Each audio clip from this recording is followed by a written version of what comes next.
Will NATO change under its new leader?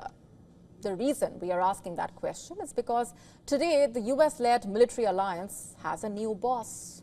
He was handed over the role officially today at a ceremony in Brussels at the NATO headquarters. Rutte, who is the former Prime Minister of the Netherlands, succeeds Stoltenberg, who has been a strong Ukraine supporter, and on his first day in office, Rutte has declared supporting Ukraine in the war against Russia as his top priority. As tensions between the West and Russia only go up, can Rutte be the key to restoring peace? More importantly, who is Rutte and what does he bring to the table? Our next report getting you all the details. On October 1st, former Dutch Prime Minister Mark Rutte officially took over as the boss of NATO. The outgoing head of the military alliance, Jens Stoltenberg, passed the ceremonial gavel to him to mark the occasion.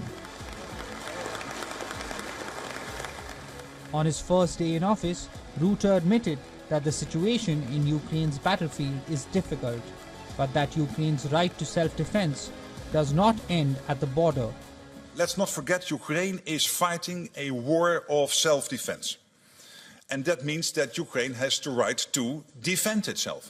So that means that supporting Ukraine's right to self-defense means that it is also possible for them to strike legitimate targets on the aggressor's territory. At the end, it's up to each ally to determine its support for Ukraine. NATO officials and diplomats expect Rutte to maintain Stoltenberg's priorities, which are 1. Rallying support for Ukraine, 2. Pushing NATO countries to spend more on defense, and 3. Keeping the US engaged in European security.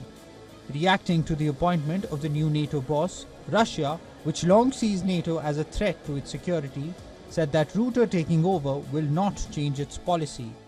Наше ожидание, что Североатлантический альянс продолжит работать в том же русле, в котором он и работал. Господин Рютте нам хорошо известен. Не один час они вместе провели с президентом Путиным за столом переговоров. В свое время когда-то были надежды на возможность выстраивания добрых, прагматичных отношений. Rutte replaces Jens Stoltenberg.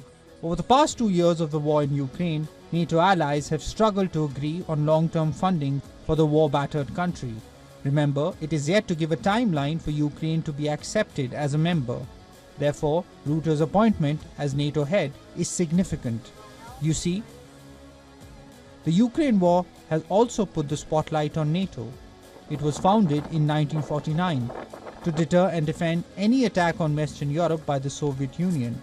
Decades later, as the war in Ukraine tests the ties between Russia and the West, it also is a test for NATO. It has prompted NATO members to band together and send weapons to help Ukraine. What's more, as the war shows no signs of abating, NATO has also deployed thousands of troops to its eastern flank and revamped its defense strategy. Rutte's key task will be to persuade NATO members to send more troops, more weapons, and spend more money to fully realize NATO's new defense plans. But can he do that? Experts and diplomats think he can. After all, his long experience of running coalition governments makes him well suited for the new role. As the chief of the military alliance, Rutte will be expected to serve as a spokesperson-in-chief for the organization. Remember that within NATO, all decisions need to be agreed upon by each member state. Therefore, the scope for Rutte to reshape what NATO does is very limited. Conversely, he could be instrumental in bringing important issues to the agenda for discussion. For many, Rutte's main chance to shape the office will likely come if the political situation gets more heated. A situation like Donald Trump returning as the President of the United States. Remember, Trump has threatened to not protect NATO members and even cut a defense deal with Russia should he win. But Rutte says he is not worried about the outcome.